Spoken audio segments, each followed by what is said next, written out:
So we're looking at inverse of relations today. So what is an inverse? So in a way, again, it's kind of like a transformation. It's something that's done, performed on a relation.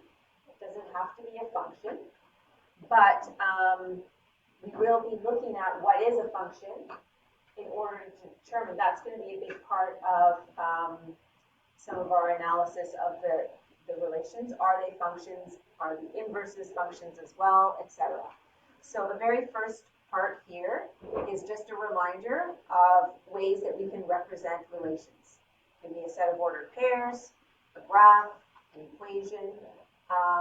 So that's how we show a function, a relation. Remember back to Math 10, you talked about that, and then you talked about how can you tell if a relation is a function. So the definition is not, you use the vertical line test. The definition is, if each domain value is paired with only one range value, then it's a function. In kind of a fast way, for every x, there's only one y, if you're dealing with x's and y's. Okay? So this part here is how you can determine if it is, but it's not part of the definition. This here is the definition, just so you know. Not that we're going to ask you for the definition, you may have been asked back in Math 10. Okay, so take a look, label each of the following relations as a function or not a function. So ordered pairs, you have to look a little bit closely. For every x, there's only one y. That's my fast way. So for 2, x of 2, there's a 3. There's no other 2's, right? For 3, it's a 4. There's no other 3's, so that's good. For x equals 1, it's -5, and there's no other points with an x value of 1. That's where this part comes in here. If a domain value is paired with 2 or more range, then it is not a function, okay? So you're kind of looking for a repeated x value if you're looking in a set of ordered pairs. So this is a function. Here, if I look at this, when x is 2, y is 3. Here, when x is 2, y is 4.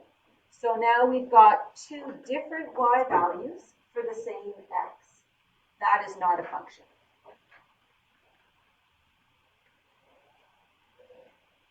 Okay.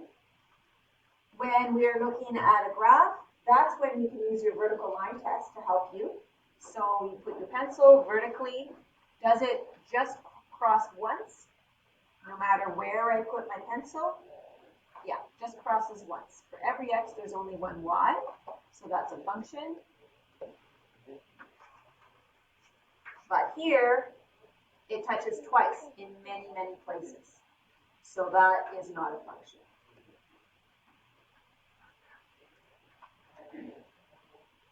Okay, so that's a review of Math 10. So we're going to look at inverses. The inverse of a relation results when the two variables of the relation are interchanged.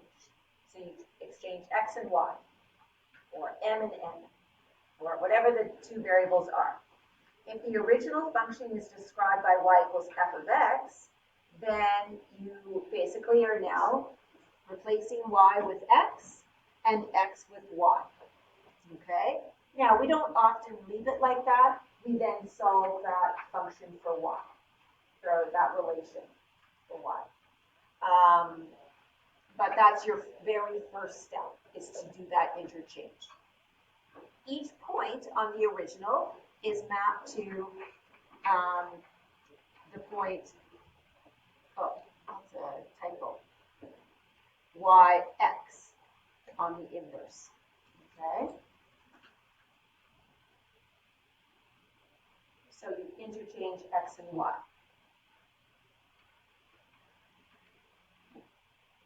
All right, so here's an example. We're going to start with your basic set of ordered pairs. It's the easiest type to do, find the inverse.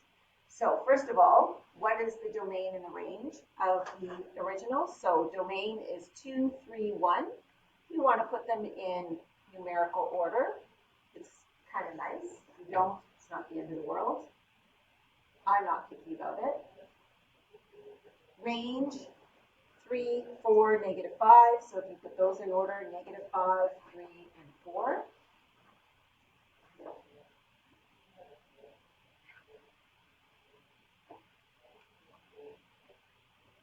Okay, so now we're going to find the inverse.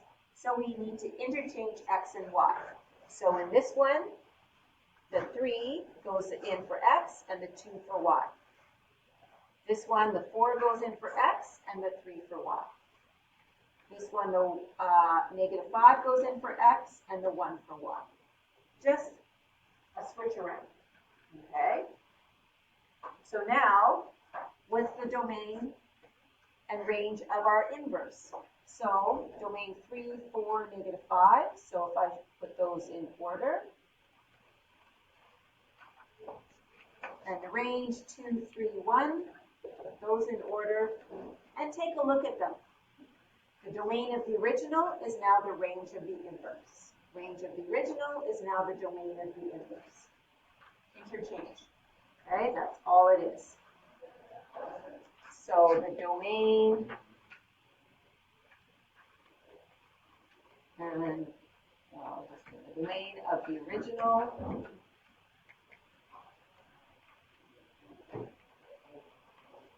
is the range of the inverse.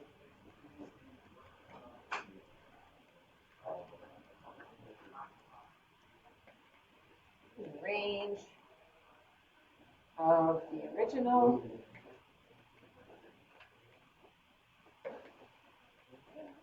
is the domain of the inverse.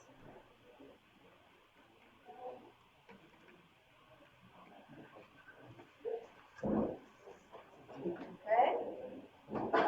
All right, so that's a relation, set of ordered pairs.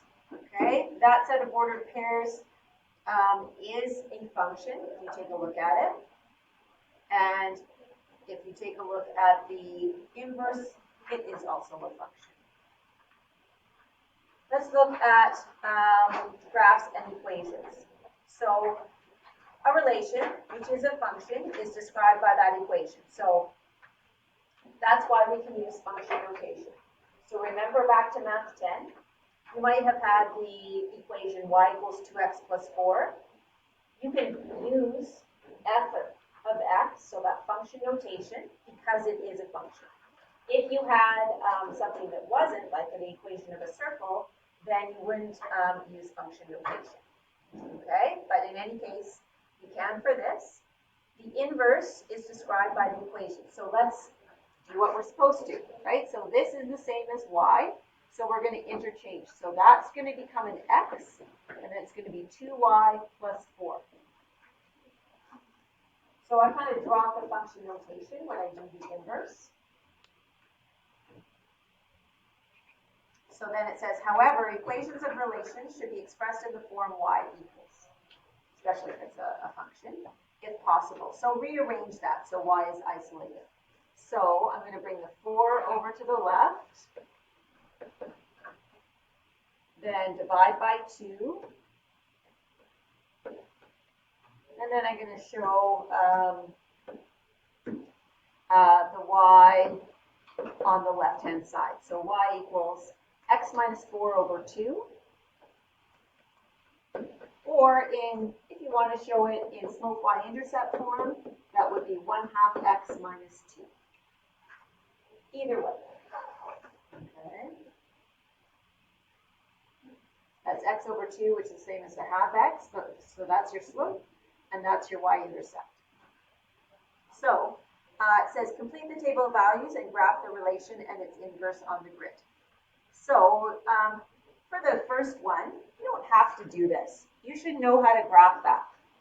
Okay, so y-intercept of 4, slope of 2. Up 2 to the right one, get a few points, or down 2 to the left one. Okay, that's Math 10.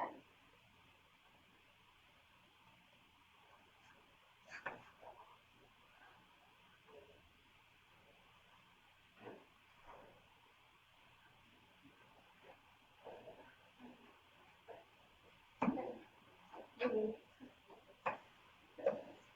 up a bit.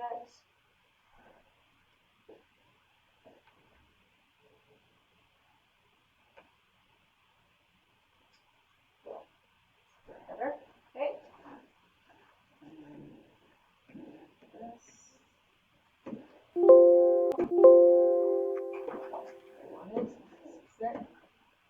Okay, so that's your original. Inverse. Well, I guess we will do the table of values to help you out here. You could choose any of these x values that you wanted. But if you had -3 in here, that would give you a y value of -2. So then the inverse would be -2, -3. If you don't want to think too much, that's what you can do, right? Use the table of values. Or I solved and put it in slope y-intercept form above, right? So you could go, okay, -2 for y-intercept, slope of 1/2, and get those points.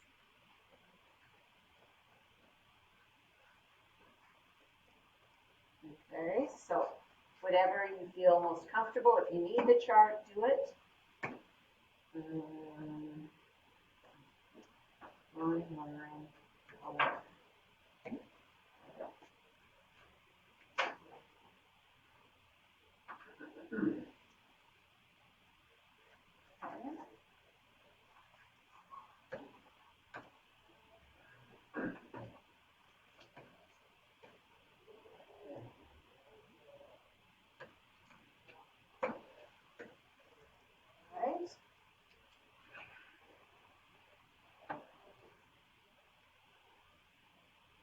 So, take a look closely. It says, notice that a line was already graphed on the grid. What's the equation of that line? So take a look. Y-intercept of 0, slope of 1. Okay, so that's the line y equals x. What do you notice about the graph of the relation and the graph of its inverse relative to that line?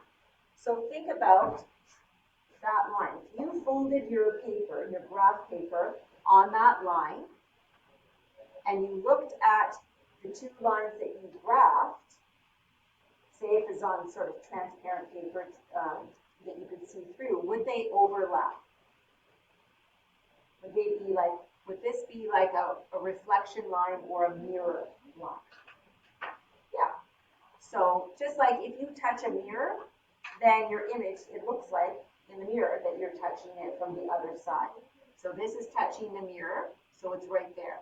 All of these, they're going to be the same distance apart, right, from the line.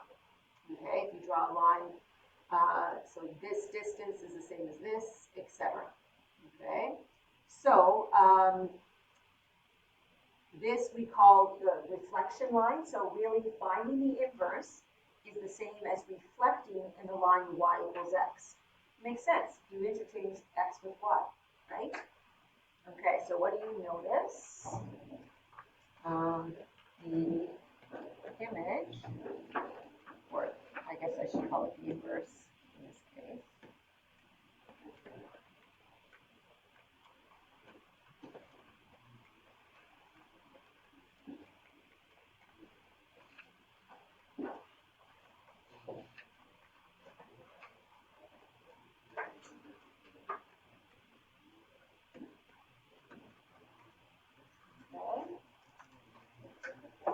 So looking at that, what point did not change?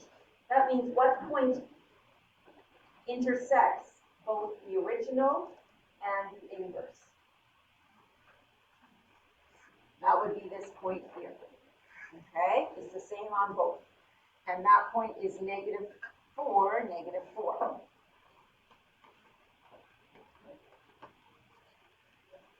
What is special about where it's located? Well, it's located on that reflection line. That's the only way you can get an invariant point in an inverse is if your original crosses the line y equals x.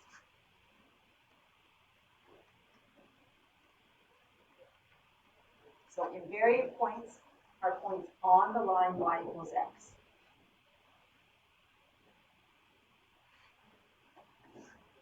All right, so then it asks us to look at the intercepts. So state the intercepts of the original. So the x-intercept is -2. The y-intercept is 4. And then the inverse is red. The x-intercept is 4. The y-intercept is -2. So again, look at that. The x-intercept and the y-intercept interchange for the inverse, because you're interchanging x and y. So the x-intercept of the original is the y-intercept of the inverse. And then the y-intercept of the original is the x-intercept of the inverse. Okay, taking a look. The original was a function and the inverse is a function. They're both equations of lines.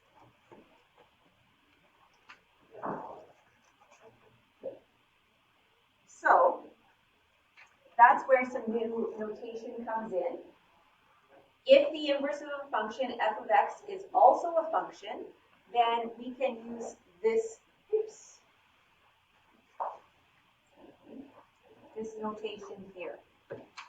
And it kind of, if you remember doing trig last semester, when you were calculating the angle in a right triangle given two sides, you used your second key in your calculator. You use second sine, for example, of 2 over 3. And a sign with a -1 came up. Because really, you were finding the inverse operation, right? Sine of an angle gives you a ratio. Now we're working backwards to find that angle. So that notation of the little -1 there means inverse. So again, context of the question is important. It is not raising an exponent -1. Okay, so you have to have that bracket x afterwards. Okay, so be aware of that. And you can only use this notation if both the original and its inverse are functions. Otherwise, you don't use the notation. You use x's and y's. And again, reminder, -1 is not an exponent, but a notation. So this is not a reciprocal. Right? So write the equation of the inverse with this special notation. So what was it again? It was x minus 4 over 2. So we go f inverse of x equals x minus 4 over 2. So that just tells us basically that we got that function from another function that we took the inverse of. Okay? If it wasn't a function, then we just go y equals. And then we really probably have a plus or minus in it somewhere for the x, giving that two possible values. Sometimes we wouldn't even solve for y, because it might be squared or to the fourth or something. Okay? All right, so now let's look at a quadratic. Base quadratic, y equals x squared, or f of x equals x squared. Okay, so let's find the inverse. So you're going to interchange x and y. Okay. Now you're going to solve for y. And this is where you'll notice, if you remember, when we solved equations, x squared equals 9, we would get x equals positive or negative 3. So here, when we solve for y, we're going to get positive or negative root of x. Two possible values. So if we have two values for every x value, we get two possible y values, then it's not going to be a function. And that's how you can tell. If you ever see a plus or minus with an x somewhere in an expression, then it's not going to be a function. Okay, so this one, in terms of graphing it, again, you should be pretty used to it. I'm going to fill in this particular chart just so that you can see what happens when we take the inverse.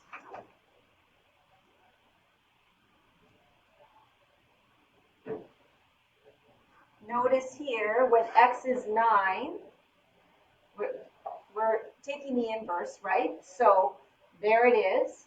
When x is 9, we get a negative 3 from that line there, but we also get positive 3. So I'm just going to show it in one line in my table.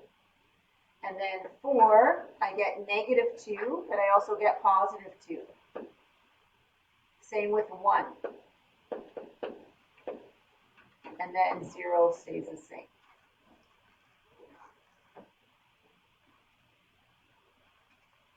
So, original graph, 0, 0, 1, 1, 2, 4, 3, 9. Same on the other side, and then we'll parabola.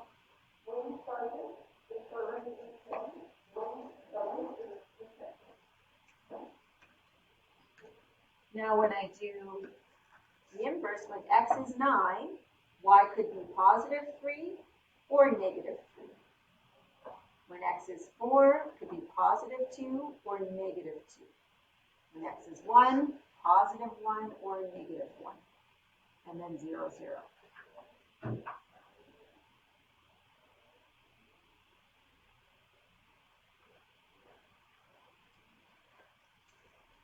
Oh, what did I just pick it up? I did 2, 1. Let me fix it. Give me a sec. Those bumps were fine. This needs a little.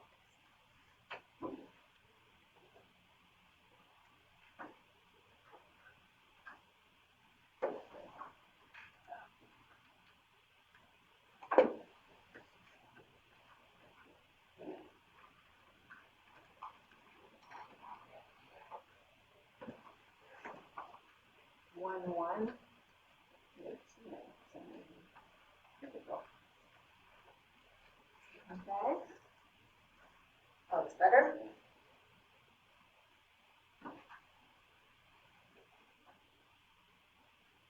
So looking at that line y equals x, yeah, it looks like a mirror. If you folded over your paper on that line y equals x, it would overlap. Okay, so they are inverses of each other. We graphed them, we found the equation of them. Taking a look at it though, the inverse is not a function. So that's something that we're going to have to be aware of. So the inverse is y equals plus or minus root x, the graph of the original reflected over the line y equals x? Yes. What are the domain and range? So domain of a parabola is all real numbers. Range of this particular parabola is greater than or equal to 0. Right? Because its vertex is 0, 0.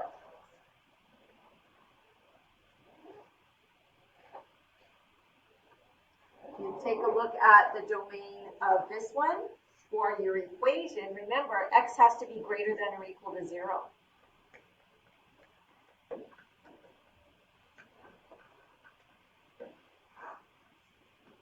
And our range, that's going everywhere. It's going up and to the right and down and to the right. So that's all real numbers. Because we're going to get positive values and negative values and 0. Okay? Take a look.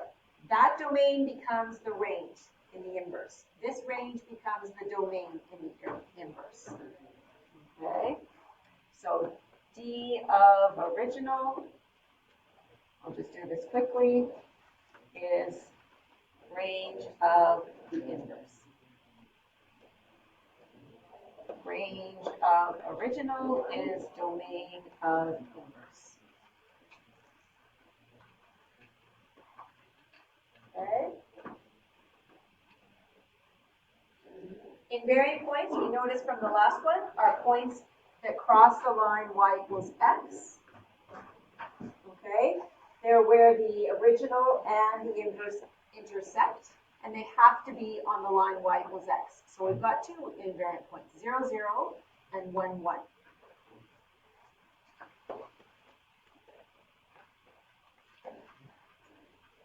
Okay. They're located on the line y equals x. Okay, so sometimes you might be asked to algebraically determine the invariant points you stated. So what do? You could say, okay, well, I want to find the intersection of these two, right? So I'm going to make them equal to each other, okay? But what's even easier, right, is that the original and the inverse intersect on the line y equals x. So really, you just have to go back to your original and find where it intersects the line y equals x. Okay, so it's really, in this case, a system of equations in a quadratic and a linear. So intersection, you're solving the system of y equals x squared and y equals x. Okay, so basically substitute x in for y and solve that equation. Substitution. So I'm going to get x equals x squared. Do not divide by x. Okay? If you do, you're only going to get one solution. You're going to get x equals 1. Remember, we have two invariant points. So solving a quadratic, you get one side equal to 0. So don't just erase all that you've learned in quadratic equations by dividing by x. Never divide by a variable. The odd time, maybe you have to because you can't do anything else, but in all of these ones, get one side equal to 0, factor it, and then solve it, and now you'll get those two solutions, 0 and 1. Okay? Those are the x values. So the invariant points, you have two of them. Right? So this isn't an ordered pair. 0, 1 is not an invariant point, right? When x is 0, y is 0, that's an invariant point. When x is 1, y is 1. Invariant points, when you take the inverse, have the same coordinates because they're on the line y equals x. Right? And that inverse is not a function. That vertical line will touch it twice. So is the inverse a function? No. So can you use that special notation? No. Because it's not a function. Okay. It's just not appropriate to use it. That's why it's called function notation, because you have to have the function. Okay.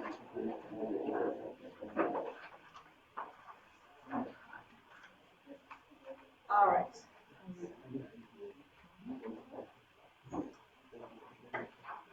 So sometimes you might be asked if the inverse will be a function just by looking at the original, not by doing any work, not by finding the inverse, the equation or the graph or anything. So what can you do? If you're looking at the original, you can actually use what's called the horizontal line test. Remember that horizontal line, if I take the inverse of it, you think about it, it's going to be a vertical line. Okay? So if I normally for checking for a function, I check vertically. If it touches more than once, it's not a function. Okay, so if I'm looking at the inverse, I got to think back. Oh, okay.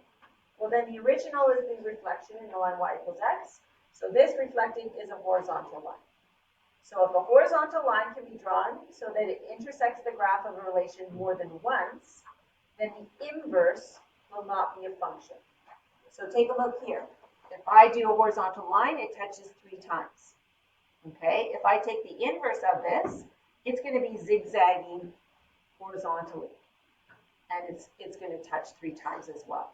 Okay, so in other words, in order for the inverse of relation to be a function, pass the vertical line test, all horizontal lines can only intersect the original in at most one point. Okay, so without graphing the inverse, circle the functions that will also have an inverse that is a function. So horizontal line touches 3 times, so that means the inverse will not be a function. This touches twice, so that's not going to be a function. This touches once, no matter where I am, right? Because this is an asymptote here, it's not overlapping, so that will be a function when I take the inverse.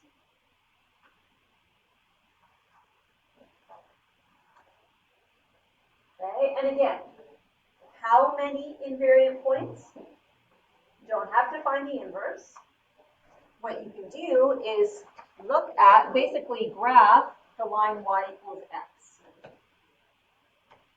And you don't even need a straight, and you can just sketch it if you want. So y equals x is that line there, extended. Okay. But actually I should have used, let me just do,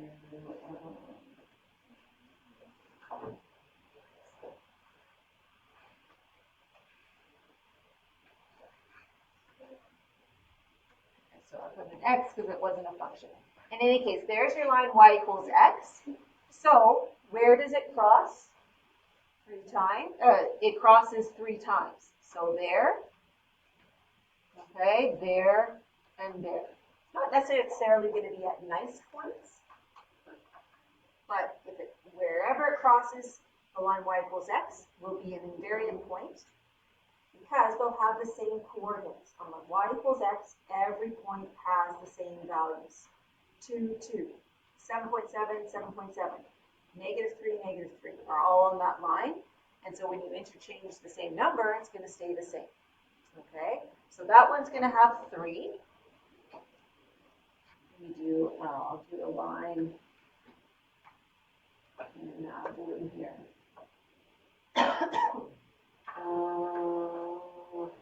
There, extend that out. Okay, so where does it cross that? Just crosses once. Okay. So that's going to have just one invariant point.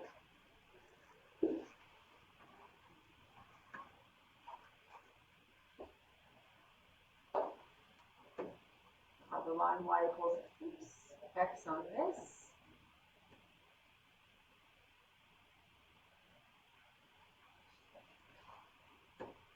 And that touches here. Oh, that's on mine, sorry. It touches here and here. 2 invariant points. Okay.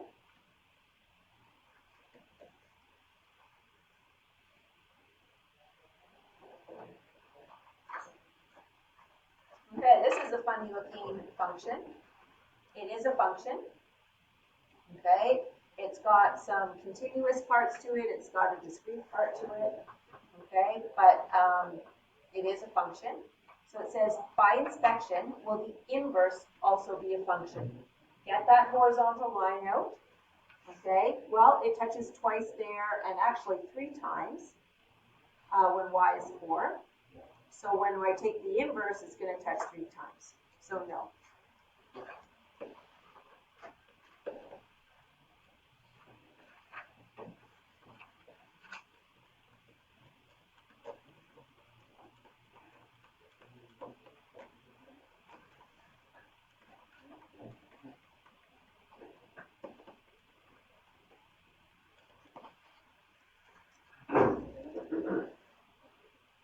so can the notation, inverse notation be used for the inverse? No. Now it says draw the inverse. That we can do. I always start either from the left or the right. Take the inverse of important points and join as I go. Because otherwise, if you're not sure what the shape is, you might join up the wrong points. So here on the left, that open circle point is -5, 6. So now that has to become 6, -5. It's still going to be an open circle. The next important point, -3, 1, will become 1, -3. And I join that up with a straight line. It's not great. We'll fix that.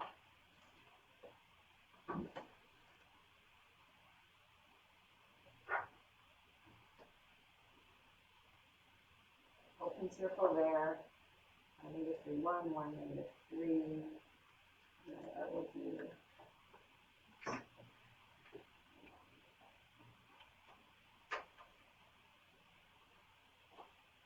Okay. Then up to, so that's -1, 3. So that's going to become 3, -1. Straight line there. There's a gap. Then 3, 4 will become 4, 3. 4, 4 will stay as 4, 4. So there's only one invariant point here.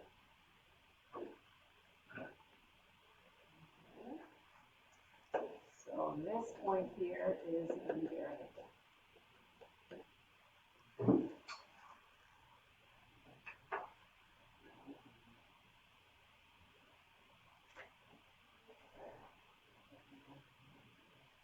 Okay, so now let's do some work with equations. It says determine the equations of the inverse relations below with y isolated.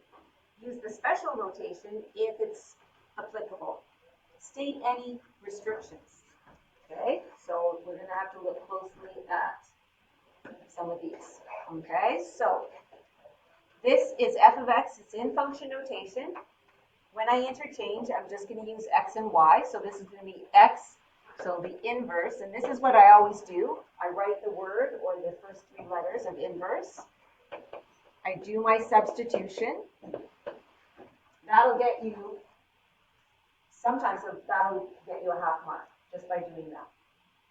Okay. But then we need to solve for y. Okay. So solve for y. Don't expand out. When it's in brackets, squared, use the square root principle. Okay, so that means you're going to square root both sides, just as if x was a number.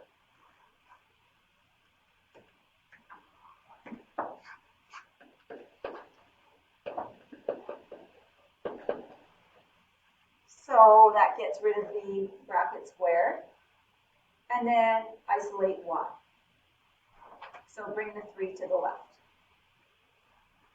So, and then I like to put y on the left, so you might have -3 plus or minus root x, or you might have plus or minus root x minus 3.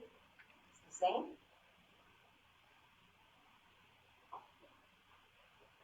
Okay. Now we decide, can we use that special notation?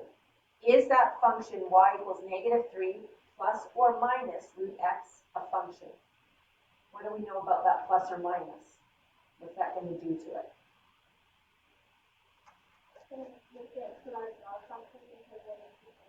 Exactly. There'll be 2 points, right? So when x, let's say x was 4.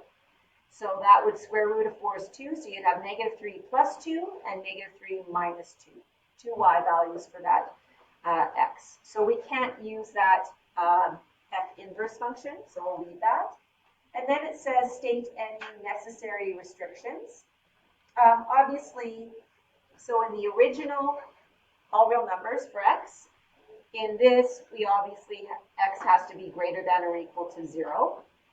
Okay. Sometimes we might have to state restrictions in order to make it be the inverse. But if you think about the shape of this parabola, it's going to start, that's -3. And then this is going to be the square root of x plus square root of x minus 3. So down here, this way, oh, not there, sorry. When x is 0, you'll get -3 here. So then you're going to have an arm this way and an arm this way. Okay, so it's obvious that x has to be greater than or equal to 0 there. Because that was the original range. Okay. And again, here, interchange x and y, so that's going to be inverse. X equals root y minus 2. Now it's a radical equation. So isolate y, so get rid of the minus 2, bring it to the other side, square both sides.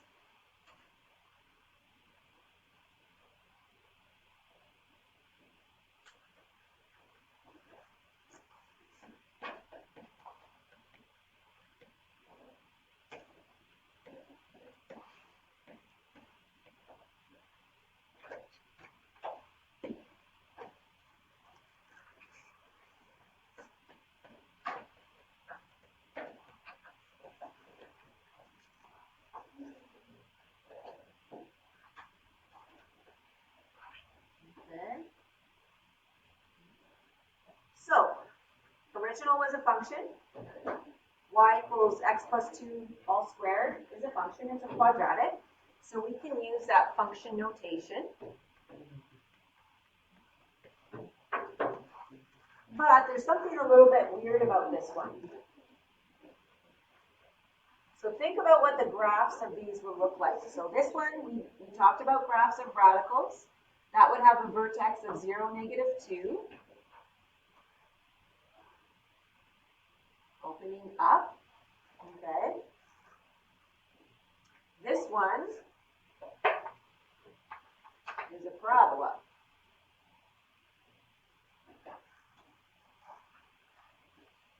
What's weird about that? Are the graphs, do they look like inverses of each other? They look kind of close, or part of it being an inverse?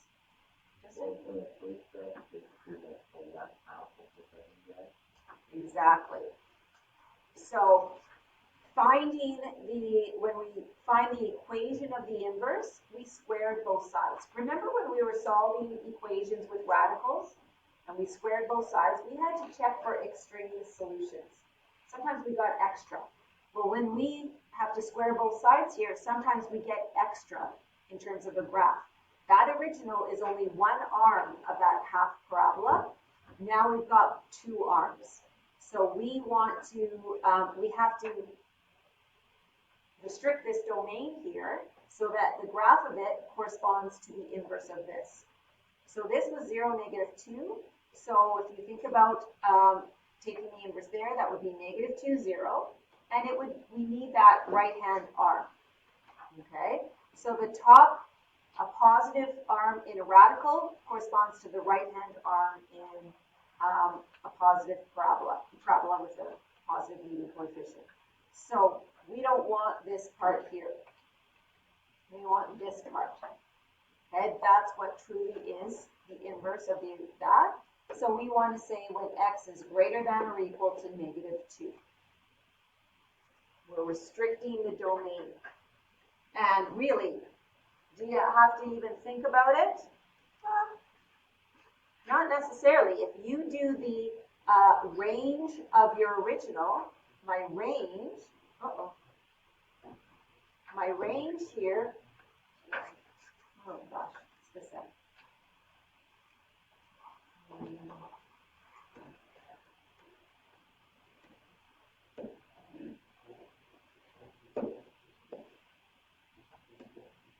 Okay, so my range of this original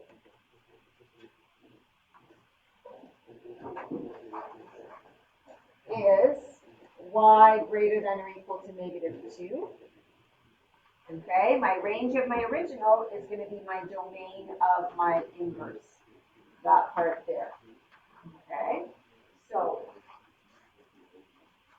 you don't want to even think through it. Find your domain and range of the original, and then interchange them for the inverse. Okay, but often that happens when you start with a radical. Okay, if you start with a radical, then you're going to have to restrict the domain for that equation. There's no way to show an equation of half a vertical parabola. There's no special equation except by restricting the domain. Okay.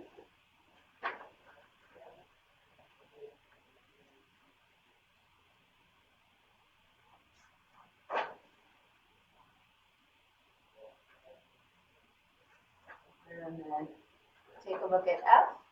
Now we are given the inverse, okay? And it says determine the range of the original. So remember, range of the original is the domain of the inverse.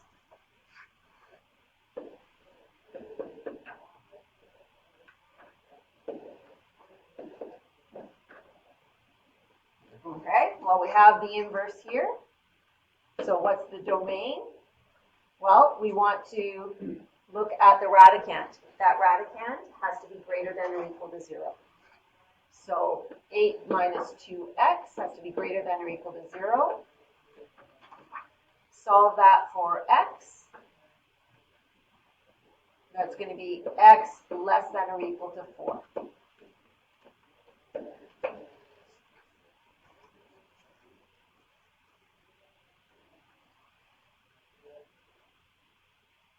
You didn't have to find the original. You just had to remember domain of the original is range of the inverse and vice versa.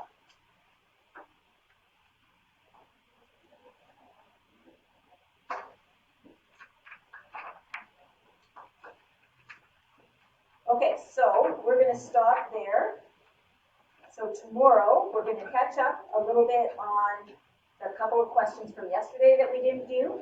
We're going to catch up on solving a couple of absolute value equations that have two absolute values. Want to do that? And we'll work on question 8.